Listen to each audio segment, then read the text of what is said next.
नमस्ते सम्पूर्ण विद्यार्थी तथा अभिभावकज्यूहरू। तपाईको छोराछोरीले भर्खरै प्लस 2 सकिसक्नु भएको छ। प्लस 2 सके पछाडि अब बाहिर पठाउने र बाहिर पठाउँदै गर्दाखेरि तपाईलाई आइएलटीएस वा पीटी कहाँ पढ्ने भनेर तपाई कन्फ्युजमा हुनुहुन्छ।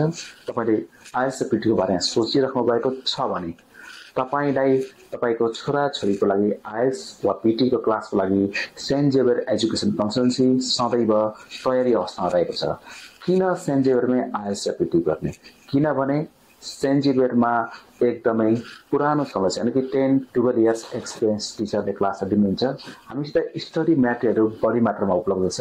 हामी डिजिटल्ली तपाईहरुको छोराछोरीहरुको लागि पढाउनेछौँ र साथसाथै हामीले 10 वटा सेट मक टेस्ट एक्जाम पनि गराउनेछौँ र साथसाथै तपाईहरुको छोराछोरीको लागि हामी पिटली एक्जाम पनि गराउँछौँ र तपाईको छोराछोरीको ओभरअल परफर्मेन्स हेरेर मात्र हामी फाइनल एक्जामहरु बुक गर्नेछौँ। त्यो कारणले गर्दाखेरि तपाईको छोराछोरीले राम्रो स्कोर गर्नको लागि पक्कै पनि एकपल्ट saint Xavier education consultancy visit गर्नु होला र तपाईको छोराछोरीलाई 2-3 मक क्लासको पनि हामीले सुविधा दिएका छौँ। ल नबिर्सनुहोस् त सेन्ट जेभियरलाई।